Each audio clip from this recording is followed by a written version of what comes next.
did it. Here I am. About to go inside.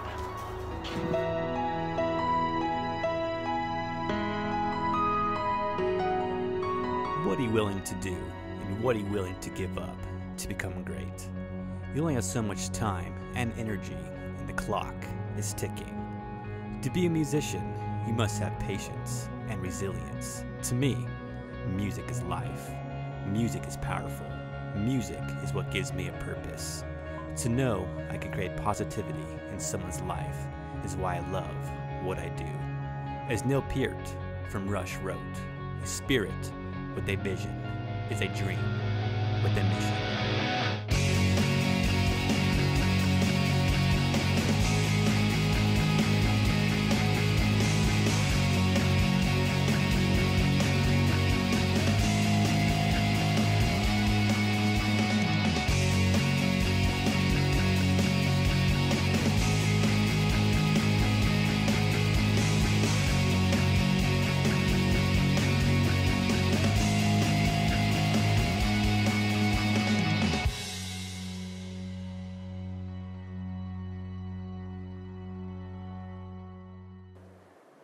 Yes, I just got back to Albuquerque after spending around the last 5 years out in Seattle.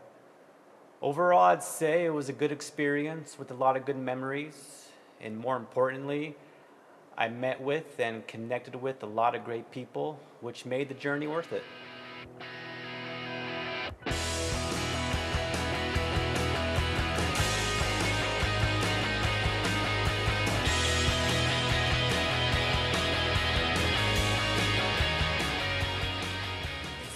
Well, left back in September of 2012 with a buddy of mine, Ethan. Around that time, he was playing drums for me in a band called 1111. Unfortunately, that band broke up, but we felt that the next best thing was to go ahead and get the hell out of Albuquerque and continue to explore our goals and further our careers as professional musicians. We decided to head to Seattle because of its rich music history. I mean, nobody can deny the legendary grunge days and all those successful bands that came out of that time period. Even in the early 2000s, bands like Death Cab for Cutie had a lot of success. So I liked the idea, and I was excited for the journey.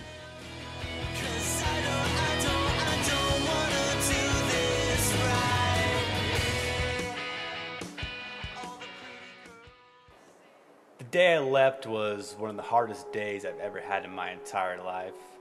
I'm really close to my family, so it was extremely hard to leave them all.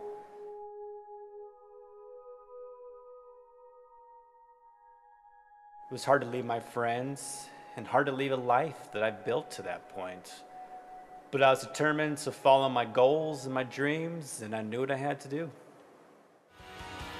Heading out to Seattle, I had absolutely no expectations. I'd never even been to the city before.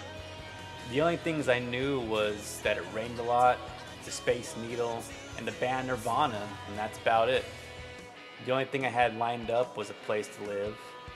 When I arrived, I was immediately struck by the beauty of the Pacific Northwest and all the water that surrounded the city, and just the excitement of moving to a big city like Seattle.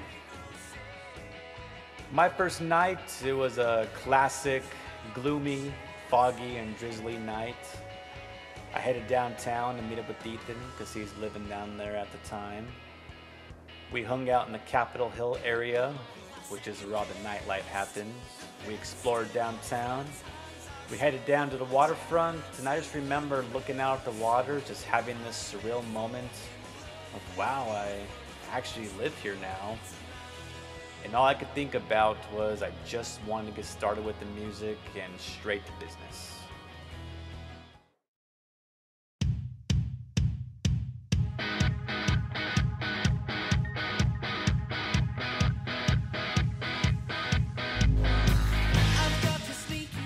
How'd the band get started? Well, the first week we immediately started tracking songs in Ethan's apartment because we didn't have a studio quite yet. We didn't have a full band either.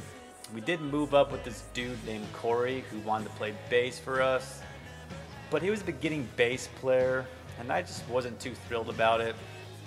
But he was a good guy and a good friend, so we gave him a shot. And we spent the first few months just tracking songs, teaching Corey all the songs, looking for a drummer, and also deciding a band name.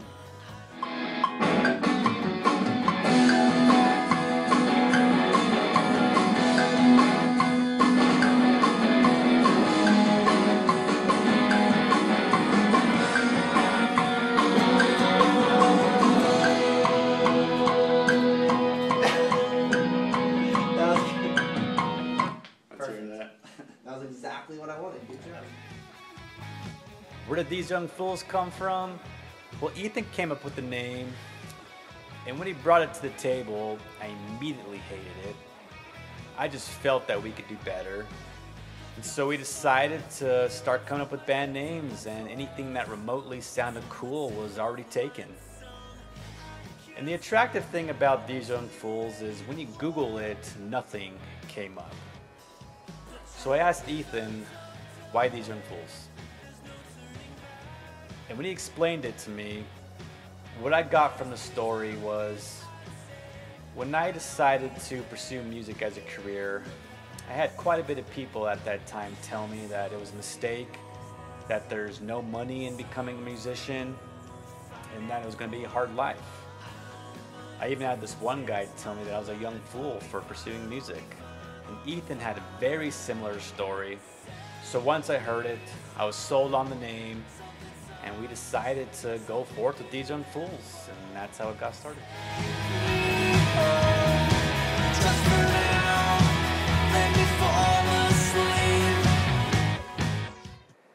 January 2013 is when things really started to take off for TYF. We just got a new drummer, this dude named Evan. And the cool thing about him is he was actually from Albuquerque, and back in the day played bass in a band with Ethan actually. We knew they lived out in Seattle, so we connected with him. He asked me if I had a job yet. I didn't. He told me to come into this place called Solstice Sunglass Boutique, so I did. He worked there and I got the job, and then we started working with each other and we started chatting music. I told him that I needed a drummer for the band. He told me that he was starting to play drums. I asked him if he wanted to audition. He came in, played great and killed it, and right then and there we wanted him to join the band. And the cool thing was we had this sweet Albuquerque connection going on.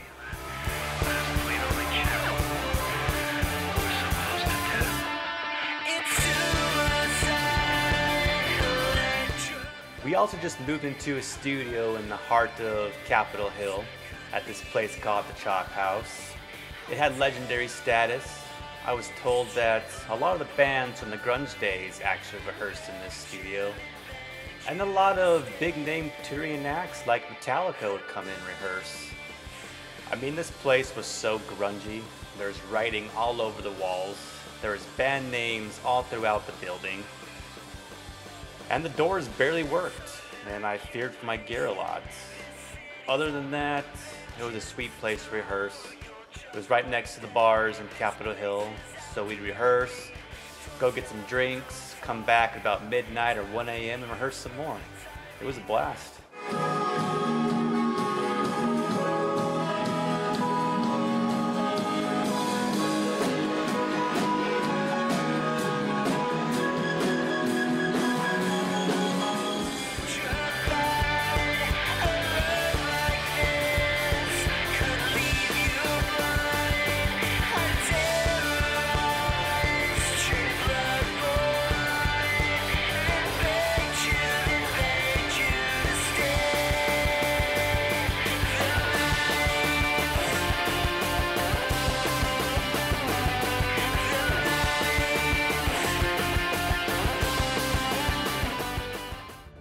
We spent the early part of the year just jamming and rehearsing with each other. We started to cut tracks for our first upcoming album that we had planned to release in the summer of 2013. We eventually released 2 singles, Hide My Crazy and Safe and Sound. And the cool thing about Safe and Sound was we had this connection through Ethan's work with this girl named Jennifer, who apparently was a former wife of Dave Grohl actually, and she loved the song. And she had a best friend by the name of Megan Jasper who's been working for Sub Pop for the last 20 years. And Jennifer suggested that we put together a demo and she played to Megan. So we did. She played it to her and we got really good feedback from Megan. She actually thought that we were a lot older than what we were, which I thought was really weird. But other than that, I thought it was really cool to have someone from Sub Pop listen to her songs and give us such great feedback.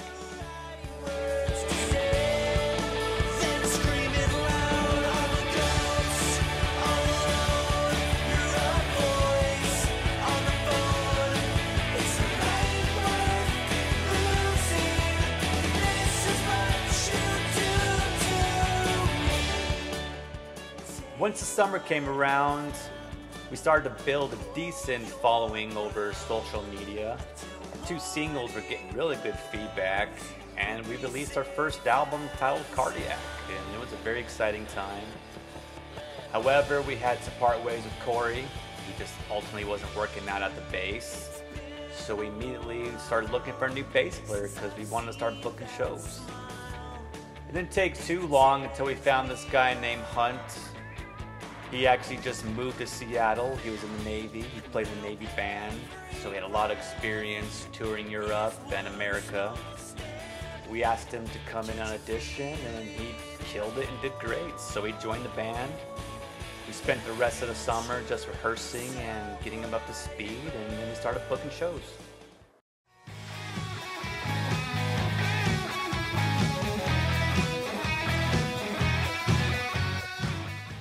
Yeah, we booked our first show in September of 2013 at this venue called El Corazon. Back in the grunge days, it went by the name The Off Ramp.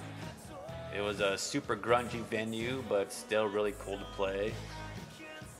It was really cool to know that I was playing the same stage as legendary Seattle bands like Soundgarden, Pearl Jam, and Nirvana. I remember that first show, we had a solid set, played great. There was a decent crowd, and we got a lot of good feedback at the end of the show, and I just remember feeling really good about it all and looking forward to our fall lineup.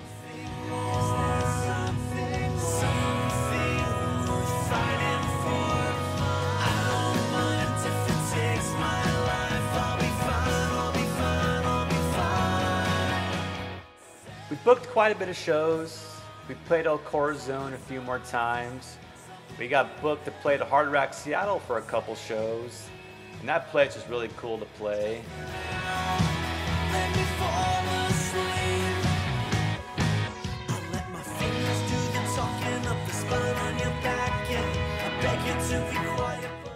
Both shows drew in really good crowds, and we had a really strong fall. We started to gain good momentum, started to create a little buzz amongst the scene. And by the end of the year, we decided that we wanted to headline a show. So we booked one at this venue called the High Dive in Fremont, Washington.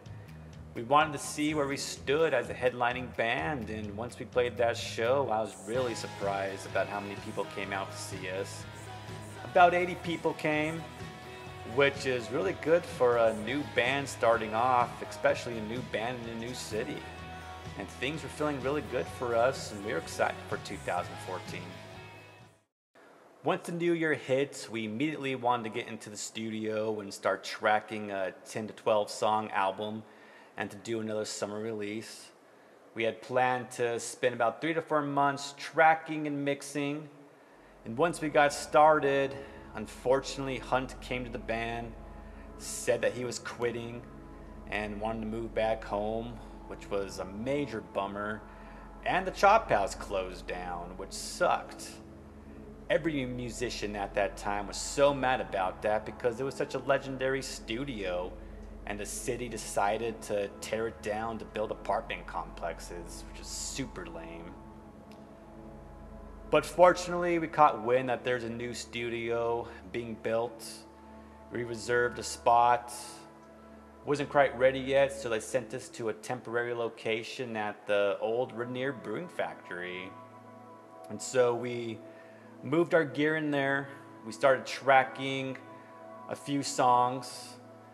We started looking for a bass player and doing everything we could to keep the momentum up that we've built. Well, a few months went by and we had no luck finding bass players. We auditioned several guys, but ultimately they ended up not working out. Our main focus, though, was to keep tracking songs for the album, and I was doing bass in all the songs. About mid-spring, our studio was finally ready to be able to be moved into.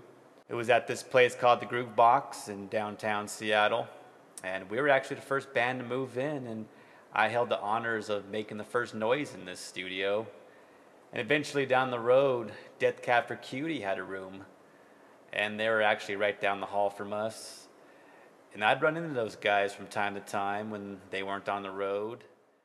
About a month after moving into the Groove Box, we had a guy respond to one of our Craigslist ads. It was this dude named Armando.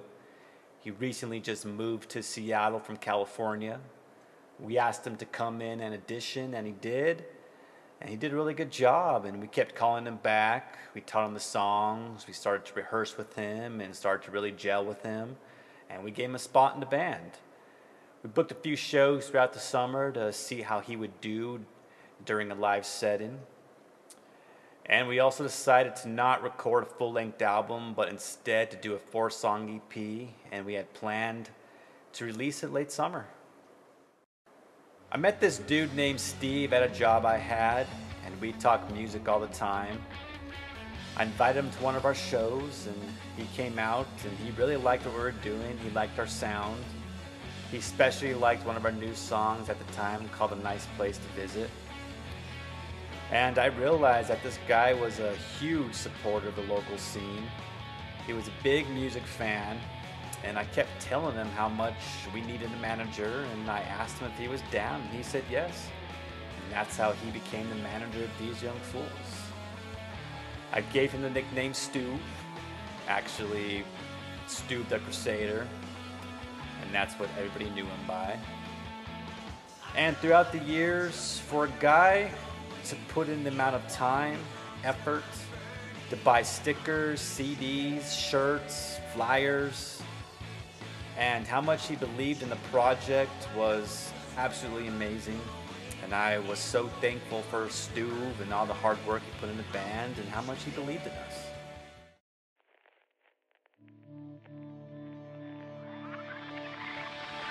Sit back, it's only for a little while. Grip your seat and grind your teeth 1,000 miles. We'll feel like kids again when we tell the story over and over again. I calm down and follow with a little joke. Now I feel the tension burning. It's been so obvious, just close your eyes and take a breath, I swear. In August of 2014, we released our 4-song EP called Brittle Bones. We put on an EP release show at this venue called The Rendezvous, which is another historical venue in Seattle. I believe it was built in the 1920s, and it functioned as many different things over the years. It was a movie theater at one point, a speakeasy, a porn theater actually, and throughout the years it still does put on burlesque shows. It was a really cool venue to play, and you could really feel the history throughout the building. Our show was really successful and we played great, and it was really awesome to see how many people came out to support the release of our EP, Brittle Bones.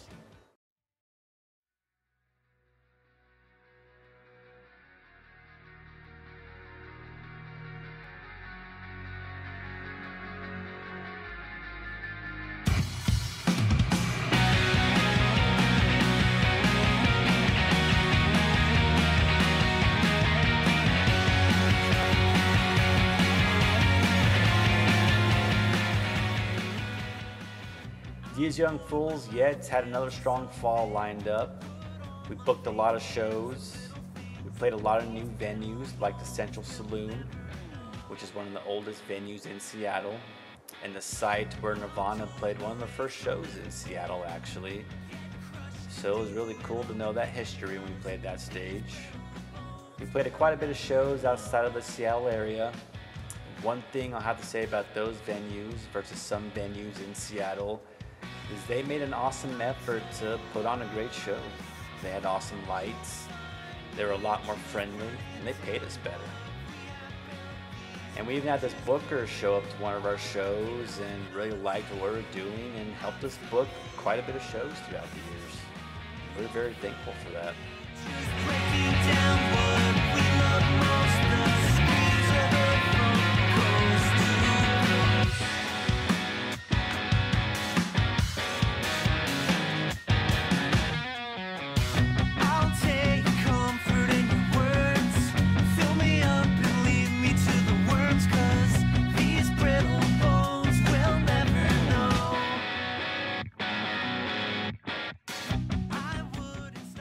By the end of the year, we started to gain our momentum back. We had a solid fan base that were coming to all of our shows.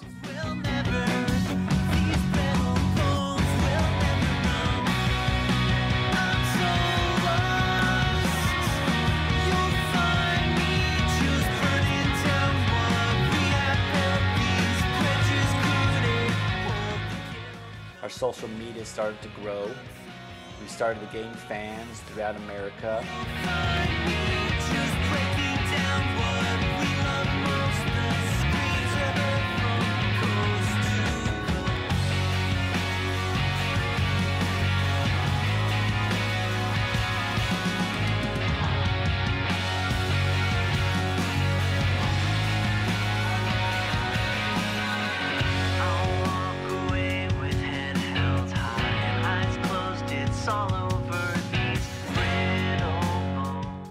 Brittle Bones was getting great reviews, and we were having lots of fun with each other.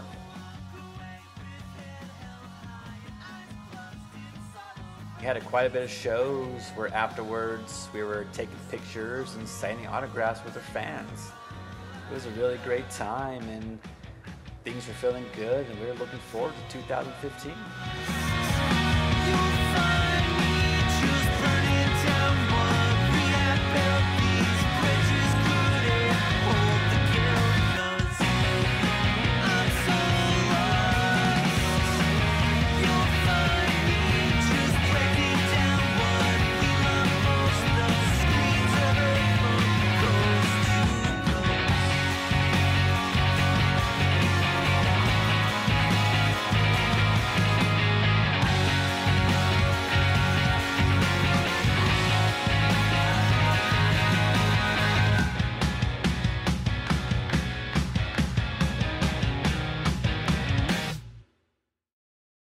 Once the new year hit, we had a solid game plan set out for the year. We had a bunch of new songs, and we wanted to go ahead and record a 12-song full-length album and to do another summer release. We wanted to spend about 4 months tracking and mixing and to do about 4 songs a month. And so Evan got started right away. He laid down the first 4 songs in a few days on drums, and then we started working on the music. And by the end of January, unfortunately, Evan came to the band saying that he got injured and was telling us that he couldn't continue playing drums for us anymore. I tried everything I could to convince him to stay, but he felt that with his injury that he just couldn't continue with the band, and so he quit. I was very upset by this because I know how hard it is to find a good drummer, especially a good drummer like him, and more importantly, a good guy. And I knew that it was going to be a big setback for us, especially in the production of the album. And we had quite a bit of shows lined up in early spring, and I knew that it was going to be very difficult to find a guy by then. And I knew that it was going to be a big momentum killer for us. Well, a few months went by, and we had absolutely no luck finding a drummer. We had to change our game plan. We stopped the production of the album and just decided to work on a single so we could release that during the summer. And we had those shows coming up, so we decided to put together this really cool acoustic set. And once we played those shows, we discovered a whole new side of the band. We had a lot of success with our acoustic set, and we built a totally new fan base, and we were getting a lot of good feedback. So it was a really good positive thing coming from a negative. But I still wanted to just get on stage and rock the hell out, and I needed to put the full rock band back together and find a drummer. Once late spring came around, we got a reply off one of our Craigslist ads, good old Craigslist. It was this dude named Will, and he was a local kid. We asked him to come in and audition, and he played great. And just like Armando, we kept calling him to come back. We started rehearsing with him and teaching him all the songs. And what I really liked about Will is he had really good vision and was very dedicated on becoming a professional musician. And he's very motivated like I am. So we decided that we wanted him to join the band. Can you hear me?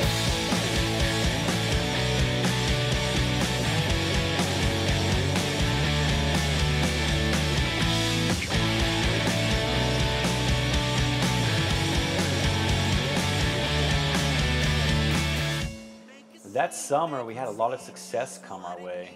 We just got booked to play the legendary Seattle Hempfest, which always drew in a big crowd. Our song, Fall the Leader, off our EP, Brittle Bones, was getting a really good buzz. We had Amazon Music reach out to us to put the song on their summer music compilation CD. The band All Time Low was touring in that summer, and they had us put our song on one of their compilations that they're giving out to their fan base.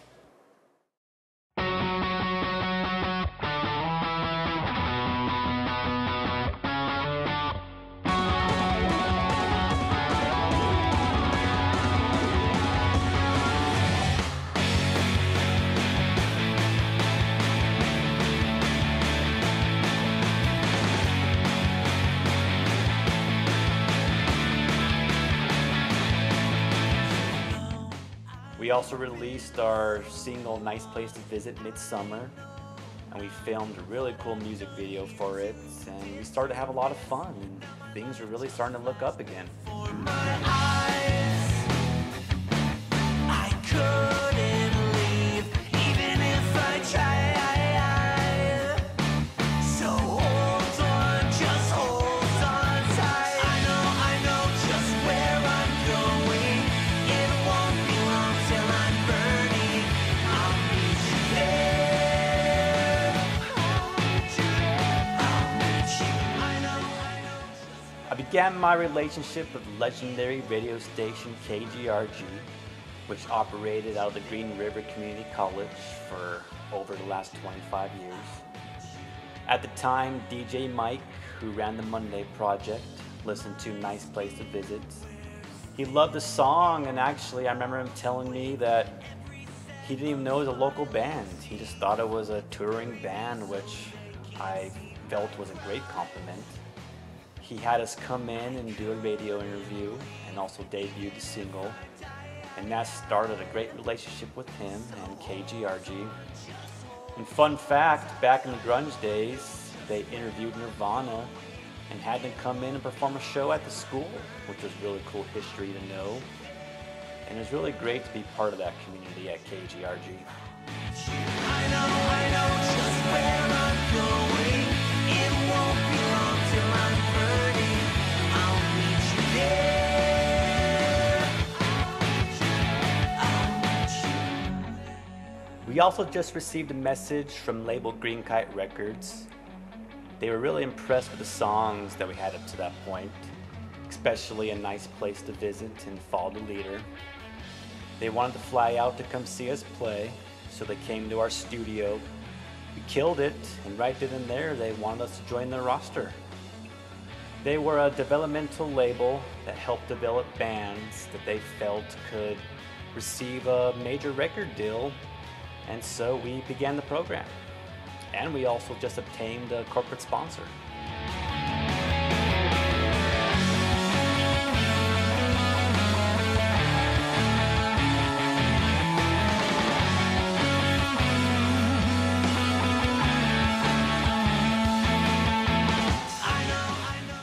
By the end of the summer, everything was going and feeling great. We just got back all of our momentum and more. Green Kite Records was going really well. Everybody was really motivated, and we were having lots of fun with each other. And for the first time, I really felt that we were on the verge of something. And I was really excited for the future of these young fools at that point.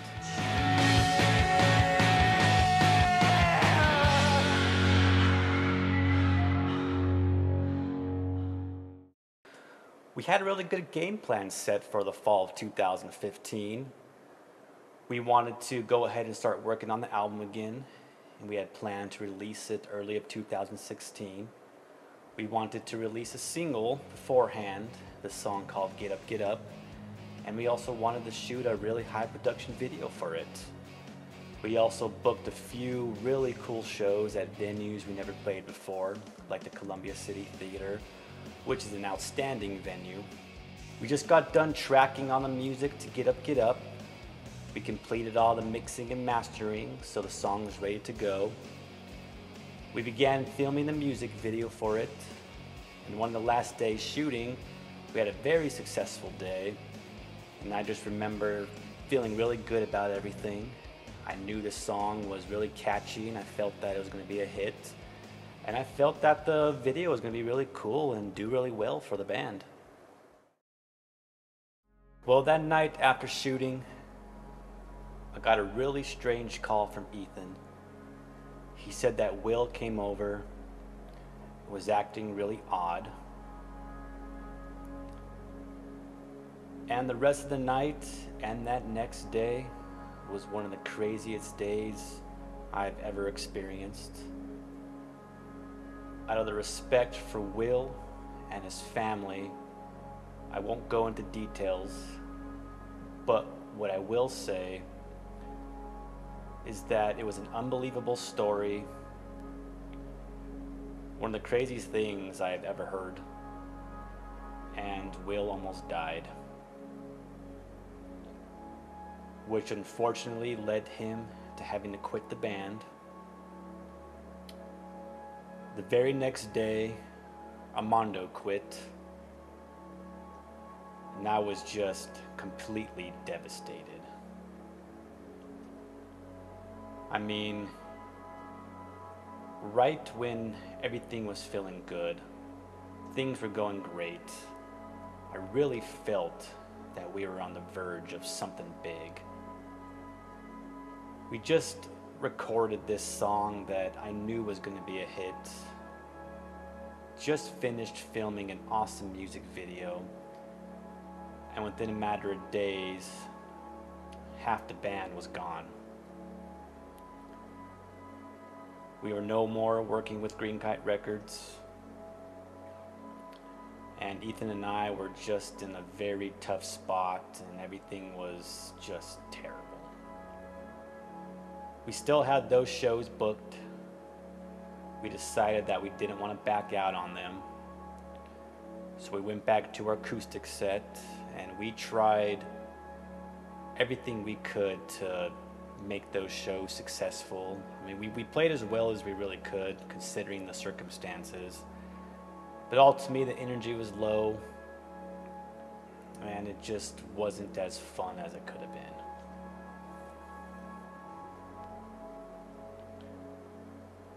To this point, and by the end of the year, everything was just not going well. I could tell that Ethan was having a hard time with this, like I was, but I was trying everything I could just to be positive, to be motivating, saying that we could bounce back from this. We got awesome songs. We have a pretty decent following on social media and a decent following in Seattle. We could look for another bass player and a drummer. And even though I know how hard it is, I was still determined to do so. But I could see that he was kind of losing interest in the band. And for the last few years, every time it felt like we were just on the verge of something with all the different lineups we've had to this point, something had to go wrong. Either a guy got hurt, quit, or almost died. But by the end of the year, I was determined to just keep at it. I didn't want to quit. I moved out to Seattle for a reason. And I wanted to achieve my goals and follow my dreams to become a professional musician and to make a successful living doing so. So I kept the faith, and I was getting ready for 2016.